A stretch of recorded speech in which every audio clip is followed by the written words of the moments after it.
The wind rolled low over the prairie, brushing its fingers through the high grass like it was searching for something lost. The sky wore a bruised hue, violet pressing into dusk, and Clara Boone stood still as stone beside her gate, hand resting on the rusting hinge, eyes chasing a hawk that circled far too low. It had been near 2 years since a voice other than her own had filled this land. 2 years since her husband was swallowed by the river, and the town whispered behind him books and shut their doors to her. The talk hadn't been cruel, just constant. She had buried Thomas with her own hands, dried her tears before the preacher even arrived, and since then, not a soul in Graybrush dared look her in the eye too long. Some said she was cursed, others just strange. Either way, they left her be, which suited Clara fine. Most days, her boots crunched over frost-hardened soil as she made her way toward the barn. The air carried the sharp bite of coming snow, though the sky hadn't committed to it yet. As she slid the barn door open, the scent hit her first: iron, sweat, and something too still to be animal. Her hound, Jasper, growled low from the cabin, hackles raised through the open door. She paused. Another step brought her eyes to him. A man, half buried in hay and shadow, lay curled on his side, blood dark and sticky across his shirt, and a black-shafted arrow jutting from his back like a cruel branch. His chest moved shallow, ribs struggling under a stained Marshal's coat. A revolver hung limp in his holster, untouched. Clara didn't gasp, didn't scream. She just stared for a beat too long, then stepped forward with slow, certain calm, like she was walking into a storm she already knew wouldn't pass. The man stirred when she knelt, his voice no stronger than the wind. "Don't call the law." "I ain't got a phone," she replied evenly, pulling her shawl tighter. "And Graybrush stopped sending help my way long before you showed up." His eyelids fluttered, pale lashes clinging to dried sweat. He tried to move, but agony rippled through him, and his breath caught like a sob. Clara looked at the arrow. Deep-set, clean. No barbs. Some part of her registered that it wasn't meant to kill quick, but to maim, to slow. Her hands twitched. She hadn't tended a wound since Thomas, and even then it had ended in a shallow grave. Still, she moved. The cabin came alive with purpose that had long slept. Pots clanged. Water boiled. Cloth tore into strip. Night crept in through the walls as she dragged his body in over her shoulder like hauling firewood. The man groaned once, then fell quiet again, save for a single name he muttered while fever took him: Granger. She didn't ask questions. She peeled his coat off carefully, fingers grazing the rough fabric, then worked by lamplight until the wound was clean. Her hands trembled only once, when she pressed cloth to the blood and felt the heat of a man not yet dead beneath it. She stitched what she could, bound what she couldn't, then left a cup of water beside him, took her seat by the fire, and read from an old, cracked Bible she didn't believe in. He didn't wake that night. When the sun cracked the edge of the world, Clara stood at her window, a mug of chicory in hand, watching for movement. Nothing. Just the fields breathing beneath a thin veil of frost. The man hadn't died, at least. She'd checked before dawn, fingers at his pulse, watching the slow rise and fall of his chest. It wasn't until mid-morning that he stirred again. She was outside feeding the chickens when his voice, rasped and broken, called from the bedroll by the hearth. "Where am I?" "Near Graybrush," she answered from the door, brushing feed from her hands.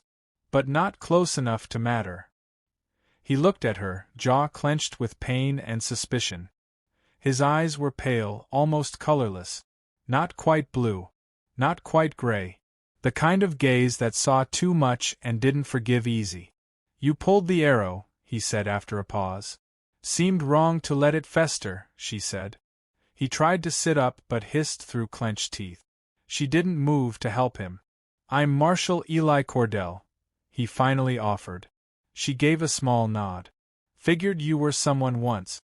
That coat's old. You don't wear it like it fits anymore." His mouth twitched at that, something between a laugh and a wince. "You alone out here?" "Since the river took my husband," she said. "And the town took my name." He studied her face for a moment, something softening. Not pity. Just understanding. You could have turned me in, he said. There's a bounty on my head. High enough to make a town forget it ever scorned you. I'm not looking to buy my way back into their Sunday prayers, she said. Besides, a man with a hole in his back don't need a rope around his neck too. They sat in silence. Fire popping low. A coyote howled somewhere in the brush. Who's Granger? She asked, voice soft but not without weight. His jaw clenched again. He looked away. A mistake I made. She nodded. That was enough. By evening, Eli could sip broth and sit up with his back to the wall. Clara moved around the cabin with wordless ease, hands practiced from solitude. She laid out a fresh bandage without asking and turned before he could thank her. He didn't try. Instead, he watched her. Watched the way her hair curled behind her ear, how her boots wore through at the heel, how she kept a shotgun leaning by the door even when she was alone. Especially then. You ever think about leaving? He asked. She didn't answer for a long while. Then, without turning, she said, no one leaves without taking their ghosts with them. That night, she sat with her back to the fire again, the room steeped in orange glow and the low hum of wind against the shutters. Eli was asleep, finally. Peacefully, if only for a time. And Clara stared into the flames, one hand resting on the floor, close to his, but not touching. She didn't know who would come looking for him. She didn't know why a marshal would ride with an arrow in his back and silence on his tongue. But she knew the ache of shame, and the weight of mercy. So she stayed awake through the hush of midnight, listening for hooves in the distance, knowing deep in her bones that something was coming. And still, she didn't regret opening the door. By the time Eli could stand, the clouds had begun to gather. Pale gray at first, like the sky was holding its breath, but by noon the horizon looked bruised and split, full of promises it didn't intend to keep. Clara watched the dark swell forming beyond the hills as she hung a length of wet cloth to dry. The wind tugged at her skirts. A storm was coming, but not the kind born from clouds. Inside, Eli paced slowly, gripping the edge of the table when pain stabbed through him. His body healed faster than his mind seemed to trust it. He moved like a man waiting to be punished, every step weighed with memory. You'll tear it open again, Clara warned without turning, tying the line firm around a wooden beam. I can't lie on that floor forever, he muttered. Feels like I'm hiding. You are. He looked up sharply. She turned, her face unreadable. Whoever shot you, you think they're done looking? He didn't answer. His silence was thick, like a man waiting for the devil to knock. Clara stepped inside, shaking the wind off her shawl. Then let me ask plain. Are you worth dying for? Eli lowered himself slowly into the chair by the hearth, eyes flickering to the rifle near the door. No, he said finally. But they might not care either way. She stared at him a long moment, then walked to the stove and stirred the pot.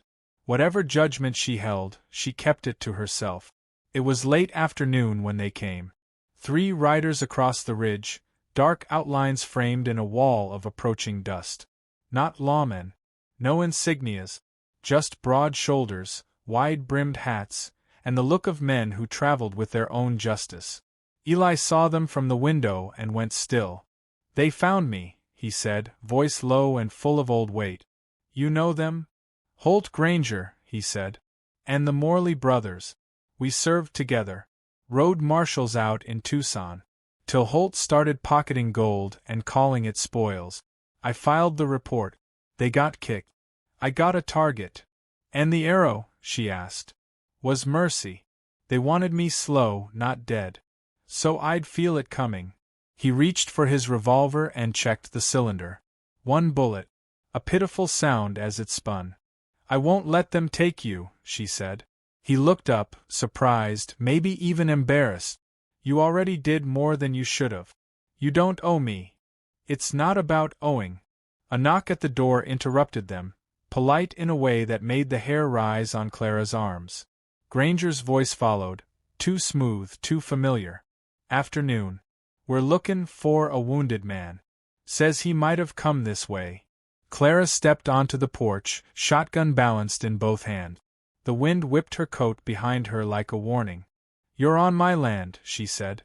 Granger smiled from his saddle. Widow Boone. Word is you live quiet out here. No one comes. No one goes. Seems the perfect place for a man to disappear. She didn't answer. Her finger rested near the trigger. The Morley boys flanked him like wolves. One picked his teeth. The other watched the barn. You ain't seen him, then? Granger asked, like he didn't believe in accidents. Just my chickens, she said. And you're frightening them. He chuckled, but it didn't reach his eyes.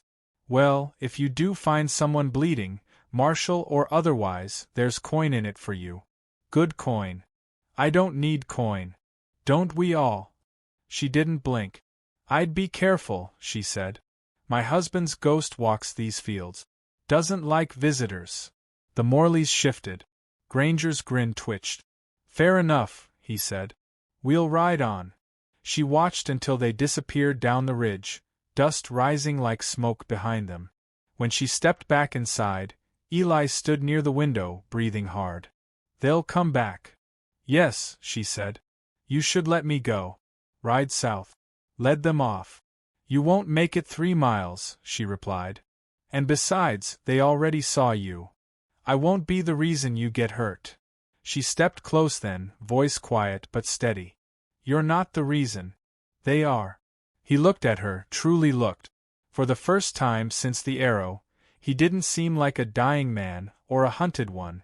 He looked like a man standing on a ledge between who he'd been and who he might still be. The hours passed in silence, the fire cracking low. Clara cleaned the rifle, lined the windows with sacks of grain, and watched the horizon as the storm finally broke, wind screaming across the plains. When the knock came again, it wasn't soft. She stood in the doorway, soaked to the bone, lightning throwing her silhouette across the walls. You sure? Eli asked behind her. Yes. He joined her, standing despite the pain, revolver drawn. Granger didn't ask this time. He kicked the door in. Thunder followed. The first shot went wide. Clara fired once. One of the Morleys fell, screaming into the storm. Eli shot the second as he lunged into the cabin, blood blooming in his coat like ink in water. Granger grabbed Clara by the shawl, gun pressed to her throat. Drop it, he barked at Eli, eyes wild. Drop it or I kill her. Eli froze, chest heaving. But Clara didn't flinch. Her voice was steady. Do it, she told Eli. Granger blinked. Shoot, she said again. He won't. Eli raised the gun. Granger hesitated, just long enough. Clara drove her elbow back into his ribs, and Eli fired. Silence fell heavier than the storm. Granger crumpled, breath catching once before it stopped for good. Rain pounded the roof like applause. Later, when the bodies were buried and the cabin swept clean, they sat side by side on the porch. No words, just steam rising from their cups and the smell of wet earth wrapping around them. You could leave now, Clara said softly. They won't follow. He looked out over the land, the first light of dawn rising like a promise. I don't want to leave. She didn't smile, but her shoulders eased. You'll still be hunted, she said. So will you, he replied. And that, somehow, felt like a beginning. The wind returned to a hush. Somewhere in the distance, a coyote called out, not in hunger, but in song. Maybe no one would ever speak their names with reverence. Maybe the world wouldn't change. But in a small cabin on the edge of a quiet town, 2 souls once lost had found reason to stand. Not for love. Not yet. But for the kind of hope that makes love possible. And in time, that was more than enough.